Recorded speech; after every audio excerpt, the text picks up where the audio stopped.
Health insurance can be very pricey. If you don't understand the terms of your insurance, you may buy the wrong kind of insurance, costing you thousands of dollars over your lifetime. This video aims to break down the terms used in health insurance and help you choose the correct insurance for you and your family. These are the topics I will cover today. What is a premium? How does insurance break down your medical bill? Under that, I will discuss deductibles, co-insurance, maximum out-of-pocket expenses, and copays. Finally, I will show you how to compare two policies and the type of insurance I choose.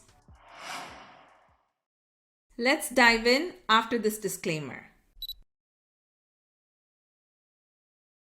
If you don't know me, I'm Avanti. I'm a mom, an investment advisor, and a CFA charter holder. Follow me to learn how to simplify your finances and build wealth. When you purchase medical insurance, you agree to pay the insurance company a fixed amount at regular intervals. This amount is called the premium. You will pay a monthly premium if you buy insurance on your own. If you purchase insurance through your employer, your monthly premium is deducted from your paycheck each pay period. Sometimes employers may pay all or a portion of your monthly premium. Most health insurance policies cover an annual physical at 100% of the cost, which means I'm not responsible for any payment for my yearly physical. The insurance company covers the entire payment. But let's say I need to get a medical procedure done and the hospital sends me a bill after the procedure. The first part that I'm responsible for is the deductible. The insurance contract clarifies this deductible at the individual level for an individual plan and at the family level if I enroll in a family plan. I will pay 100% of the medical bill until I meet the deductible. The next thing that I have to worry about is the co-insurance. The insurance company defines co-insurance as a percentage split. It could be 80-20 or 70-30 or 90-10 or 50-50. And 80% or 80-20 co-insurance means that the insurance company is responsible for 80% of the bill after I meet the deductible, and I'm responsible for the remaining 20%. The final thing I must worry about is the maximum out-of-pocket limit or MOOP. MOOP is the maximum amount I must pay over the year towards medical expenses. If my medical expenses exceed the MOOP limit, the insurance company is responsible for the entire amount over the limit. Let's see an example of how this works. Let's say I got a medical bill for $10,000. My deductible is $3,000. My co-insurance split is 80-20 and my maximum out-of-pocket limit is $4,000. Let's look at the math here. My bill was for $10,000. So I will pay the deductible of $3,000 first. That leaves me with a balance of $7,000. My co-insurance is 20%. 0.2 times $7,000 is $1,400. The total deductible and co-insurance is $4,400. But my maximum out-of-pocket limit is $4,000. So I am only responsible for paying $4,000. The insurance company is responsible for paying the remaining $6,000. Now, if my MOOP or maximum out-of-pocket limit were $5,000 instead of $4,000, I would be responsible for the entire $4,400 and the insurance company would pay $5,600. Apart from these costs, I may also be responsible for co-payments. These are payments that I would make directly to my medical provider and may or may not be part of the deductible. Some insurance companies may only require co-payments once you meet the deductible. If you have a family plan, each member must meet their own deductibles before insurance kicks in. But there is also a family maximum out-of-pocket limit. Your medical plan resets every year. Also, in-network costs and MOOP limits may be different from out-of-network costs. I hope the math and these terms are clear to you. If you still have questions, ask them in the comments. Many of you asked me how to choose between different health plans, specifically low deductible and high deductible health plans. So let's compare hypothetical health insurance plans. I only compare these plans based on financial aspects, not on other factors. For example, some plans may preclude pre-existing conditions or specific treatments, or some may not support your preferred care provider or zip code. The first plan is a no deductible plan. Let's say I receive a $10,000 bill before insurance kicks in. My deductible is $0, but there is coinsurance with an 80-20 split, making my coinsurance amount to $2,000. The total deductible plus coinsurance will be $2,000, below my maximum out-of-pocket limit of $5,000.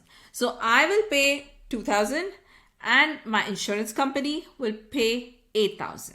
Let's contrast this low deductible plan against a high deductible health plan. I use a high deductible health plan, but this one is a hypothetical example.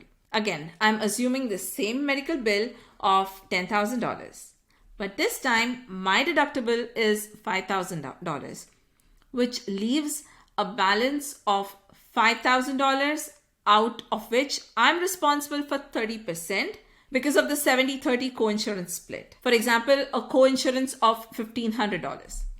The total coinsurance and deductible is $6,500. For this plan, my out-of-pocket limit is $7,500. So I am responsible for $6,500 because it is under the maximum out-of-pocket limit, which means the insurance company will pay the remaining balance of $3,500. If I enroll in a low deductible plan, I pay $2,000, and for the high deductible plan, I pay $6,500. Why then would I enroll in a high deductible health plan? So 2 reasons. 1, by enrolling in a high deductible health plan, I pay lower monthly premiums, reducing my overall expenses. So if I'm healthy and in general don't suffer from chronic illnesses, I won't need to see the doctor very often and won't need to deal with deductibles and coinsurances. You have a strong monetary incentive to stay healthy through diet and regular exercise to keep your monthly premiums low. But if I were older with pre-existing conditions and needed constant medical care, I would probably enroll in a lower deductible plan. The good thing is that I can switch between different plans during open enrollment. You may also be able to change plans if you have qualifying life events such as birth of a child or marriage or divorce. The second reason is tax savings and tax-free growth. I created a video around this topic. When you enroll in a high deductible health plan, the IRS allows you to open what is known as a health savings account or an HSA. It is an investment account where you can invest pre-tax dollars, enable them to grow tax-free, and use those dollars tax-free on medical expenses. This video details what HSA is about and how to get triple tax benefits. You can contribute to an HSA in one of 2 ways. If you enroll in a high deductible health plan through your employer, you can contribute to the HSA tied to that insurance company. For example, if your HDHP is through United Healthcare, you can open an HSA account with Optum Bank. If you are with Care First, you can open an account with Further. If you contribute to the HSA through your employer, the employer can send pre-tax income dollars into this account on your behalf. If you choose to contribute independently, you will contribute with after-tax dollars and then claim a tax deduction when you file a tax return. The only difference is that if you contribute through your employer, you save on federal, state, and FICA taxes. On the other hand, if you contribute yourself, you will save only on federal and state taxes and not on FICA tax. In either case, the IRS limits how much you can contribute every year. And finally, you have to log into your HSA account and select your investments. So don't forget that part. You can contribute as long as you are enrolled in a high deductible health plan. Thank you for staying till the end. Feel free to ask questions in the comments, but I also like words of encouragement, kindness, and constructive criticism if you have no questions. If you enjoyed the content and found it helpful, please give me a like and a follow, and that will do for now. As always, don't forget to be happy, kind, and your best self. I will see you in my next video. Bye.